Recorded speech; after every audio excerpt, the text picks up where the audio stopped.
What if Thrawn was in charge of the Death Star instead of Tarkin? A new Star Wars what if right here on Dank Ferric. I saw this one posted in a Reddit discussion and I just knew I had to cover it.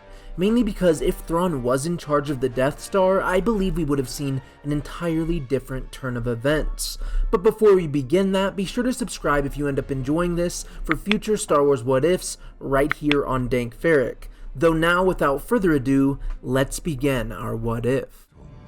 Commence the attack.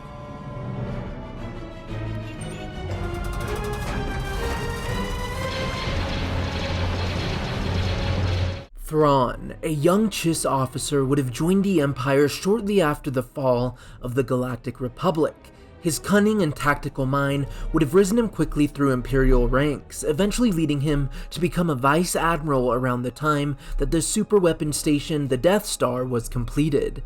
It was with this that Emperor Sheev Palpatine himself would appoint Thrawn to oversee the Death Star under recommendation of Governor Tarkin. This left Tarkin to oversee a large region of space and still continue the hunt for the rebellion, but it also put Thrawn in the position of having command of the Death Star. So by the time of A New Hope with Leia's capture, I do not believe we would have seen Alderaan destroyed, at least not in the way it was. That was very much a Tarkin tactic and less of a Thrawn tactic.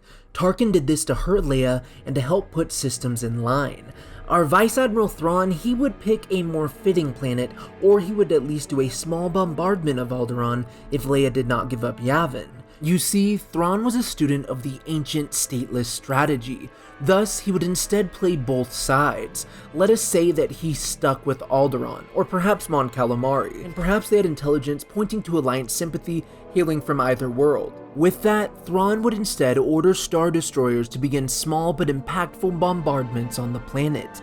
He'd target civilian-based locations and security outposts slowly but effectively, just enough to draw out rebel forces from their hidden base to defend the world, which is Alderaan in this case. And given the importance of Bail Organa and the Alderaan to the Alliance, the rebellion would no doubt send a response team to do some sort of defense or evacuation. So you see, it's a game of chess for Thrawn. He moves, they move, and then he moves again. But now, with the rebels eventually on Alderaan, Thrawn would strike. The Death Star would appear, and the destruction of the planet would begin, though it wouldn't be outright. He would no doubt give the rebels time to detect the space station and its charging of the main weapon. Enough time for one or two ships to flee. And from here, I suspect our Chiss Vice Admiral would find a way to track these escapees back to the hidden rebel base, whether it's through a tracker or calculating the direction they went into hyperspace using difficult equations to find Yavin.